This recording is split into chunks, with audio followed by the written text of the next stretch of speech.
જઈએ તો આજે દબાણનો સંકેત જોવા મળી રહ્યો છે? સર, યુબીએલમાં તમે નજર કરશો, યુબીએલમાં તો પરિણામો આવ્યા છે, એના કારણે પછી મોટી અસર જોવા મળી છે. પણ તમે જોશો ક્યાંક ને ક્યાંક સ્ટોક તમે જોશો નવા 52 week high create 52 week low create કર્યા છે સ્ટોકે નવા, અને અત્યારે થોડું રિકવરી આવેલી છે. પણ નવા 52 વીક લો બનાવ્યા છે સ્ટોકે મેજરલી જોવા જઈએ તો.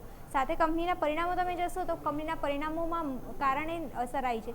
એનું રીઝન એ છે કે કંપનીના જે અનુમાન જે હતું માર્કેટમાં એના કરતાં જોવા જાઓ તો નબળું પરફોર્મન્સ આવ્યું છે. અને જોવા જાઓ તો નફો અને આવક જે છે કંપનીને એ પણ સ્થિર જોવા મળ્યા છે. મીન્સ કે નફામાં તમે જોશો 4% વધારો છે ને, જ્યારે આવકમાં 3% વધારો છે. એટલે સ્થિર જ ફ્લેટ ટાઈપ જ પરિણામો જાહેર કરવામાં આવે છે. ઈબીટા તમે નજર કરશો ત્યાં 25%નો ઘટાડો દેખવા મળ્યો છે. સાથે તમે નજર કરશો માર્જિન જે છે એમાં પણ ઘટાડો જોવા મળ્યો છે.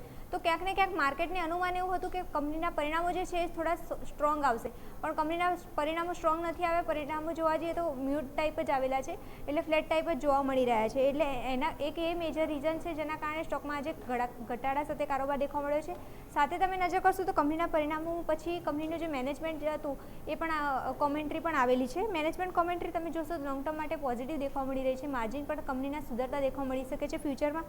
સાથે તમે જોવા જાઓ તો ટેક્સ મેજરલી અત્યારે અસર કેની પડી છે કંપનીના પરિણામોમાં, કે ટેક્સ જે વધારો કર્યો છે એના કારણે પ્રાઇસ જે છે એમને વધારવી પડી છે, કેમ કે એમને કોસ્ટ જે પડે છે પ્રોડક્શનની એમાં વધારો થઈ રહ્યો છે. એટલે એના કારણે પછી કંપનીની નફાકારકતા જે છે એને મેજરલી અસર થઈ રહી છે.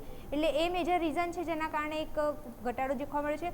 એ સાથે તમે નજર કરશો તો કંપનીનો જે બિયર સેગમેન્ટ જે છે એમાં પણ મોડરેટ ગ્રોથ જોવા મળ્યો હતો. ત્યાં પણ એક જનરલી સારો ગ્રોથ જોવા મળ્યો હોત તો કદાચ કંપનીના પરિણામો સારા દેખવા મળ્યા હોત.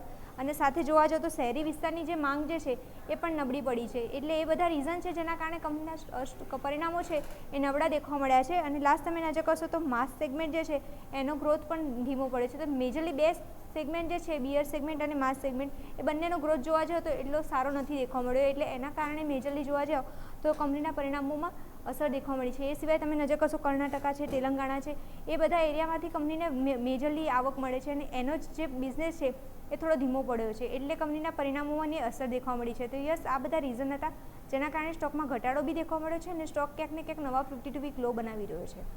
બિલકુલ. તો આ તમામ સંકેતો છે ધ્યાન પર રાખીશું. આભાર મિરલ આપનો અમારા સાથે જોડાવા માટે. તો સ્ટોકમાં તમને અત્યારે એક્શન જે નેગેટિવ બનતું જોવા મળે